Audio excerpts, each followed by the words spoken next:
juzi jana amekuja pale, ametuambia kama mtu una kazi uende ukalime. Sasa tulikuwa tunaomba tu yeye atufahamishe kwa mimi umri mpaka sasa hivi anashindwa kunitunzia heshima. Hizi kuwekea bineti sisi hatukatai, hatuna nia ya kuvunja sheria, lakini vile vile tuangalie wakati tulionao.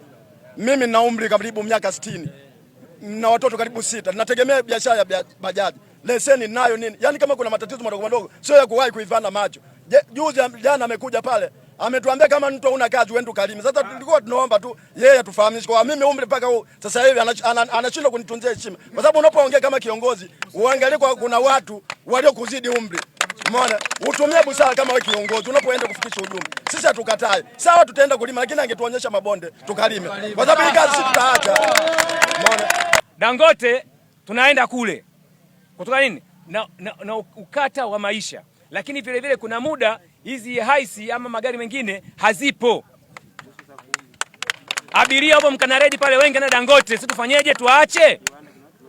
Na nguruwe ikifika saa 7 saa 8 hakuna haisi ama costa inaenda na nyamba, hakuna kuanza saa 8 saa 9 hamna. Wanakuwa pale abiria wamejaa, tuache? Sisi tuna njaa na watakuwa safiri. Tunawasafirisha, lakini kwa kauli ya jana ikifika saa 10 tukaenda pale abiria tusiwachukue. Tukienda juu kule tutapigwa faini nyingi sana, tutawekwa ndani sana. Naona tunaomba tutengenezewe utaratibu. Au wale wa Costa na Haisi waendelee na huduma mpaka usiku. Pale Migomigo pale.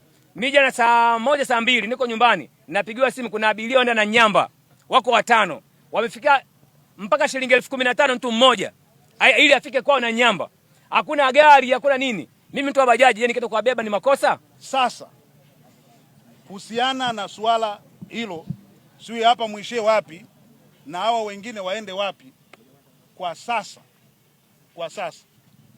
hilo zuio tumeshauriana na wenzetu hao wote, sawa? Tumeshauriana nao, sawa? Tumekubaliana kwamba kwa sasa mtaendelea na utaratibu wenu kama kawaida.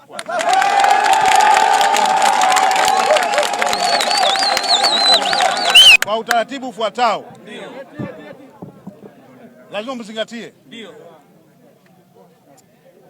muendelee kuzingatia sheria za usalama barabarani.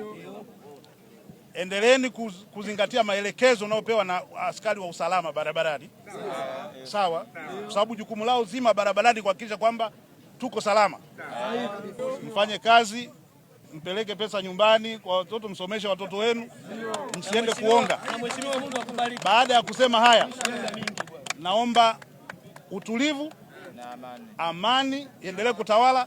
Nendeni mkafanye kazi.